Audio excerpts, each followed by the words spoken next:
Hello விவாஸ், நீங்கள் கேட்டுட்டு இருக்கிறது வெறு ரிவ்யூ. நான் தாங்க வெறு. நாம் இன்னைக்குள்ள பார்க்க போகிறது ஆர்ஃபன்னு 2009லேருந்து எடுக்கப்பட்ட ஒரு சைக்காலஜிக்கல் ஹாரர் த்ரில்லர் ட்ராமா எப்படி இருக்குது அப்படிங்கிறத அந்த வெளில பார்க்க போகிறோம்.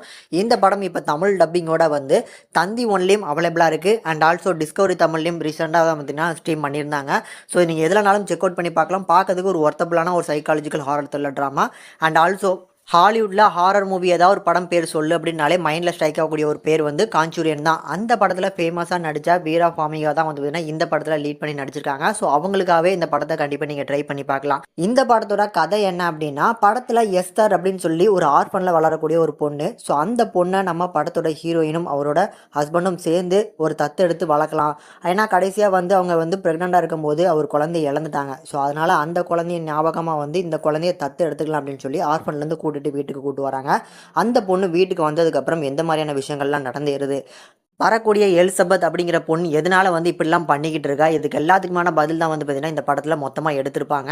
ஒரு நல்ல சைக்காலஜிக்கல் ஹாரர் த்ரில்லர் ட்ராமா. ஆனால் ஸ்லோ பேனில் தான் வந்து பார்த்தீங்கன்னா படத்தோட ஸ்க்ரீன் ப்ளே போகுது. ஆனால் இந்த படத்தில் முக்கியமாக நடிச்சிருக்கக்கூடிய அந்த எலிசபெத் அப்படிங்கிற அந்த பொண்ணோட பர்ஃபார்மன்ஸாக இருக்கட்டும், அந்த குட்டி பொண்ணு வாய் பேச முடியாத ஒரு பொண்ணு நடிச்சிருக்கோம். அந்த பொண்ணுமே சூப்பரான ஒரு பர்ஃபார்மன்ஸை கொடுத்துருக்காங்க. படத்தோட ஹீரோயினான நம்ம வீரா ஃபாமிகா. ஸோ அவங்களும் சூப்பரான ஒரு பர்ஃபார்மன்ஸ். ஸ்டார்டிங் சீன்லேயே ஒரு நல்ல ஒரு இம்பாக்ட். ஒருவேளை அந்த இதுலேருந்து தான் ஆரம்பிக்க போதும் அப்படின்னு தான் நினச்சேன். ஆனால் கதை எங்கேயோ வந்து பார்த்தீங்கன்னா கனெக்ட் ஆகும்.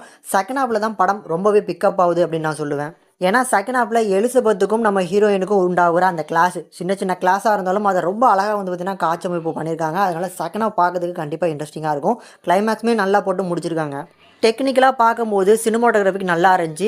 அண்ட் எடிட்டிங் ஓகேவாக இருந்துச்சு. ஆனால் பேக்ரவுண்ட் ஸ்கோர் இன்னமும் எஃபெக்டிவாக போட்டுருக்கணும் அப்படிங்கிற மாதிரி தான் நான் ஃபீல் பண்ணேன். பட் எனிவேஸ் தமிழ் டப்பிங் நல்லா இருக்கனால ஒன் டைம் பார்க்கக்கூடிய ஒரு ஒர்த்தபுளான மூவி தான். கண்டிப்பாக ட்ரை பண்ணி பாருங்கள். வயலன்ஸ் காட்சிகள் அதிகமாக இருக்கனால தனியாகவே உட்காந்து பார்க்குற மாதிரியான ஒரு psychological thriller drama. And also நியூடிட்டியை பொறுத்தளவுக்கும் ஒரு சில ரொமான்ஸ் காட்சிகளும் இருக்குது அப்படிங்கிறதுனால தனியாகவே உட்காந்து பார்த்து என்ஜாய் பண்ணுங்கள். ஃபைனலாக இந்த ஆர்ஃபன் அப்படிங்கிற திரைப்படத்துக்கு நம்ம சேனல் கொடுக்கக்கூடிய ரேட்டிங் என்னன்னா 5க்கு 3 வரைக்கும் ரேஷியோ கொடுத்துருக்கோம். முடிஞ்சால் கண்டிப்பாக ஒரு ட்ரை பண்ணி பாருங்கள்.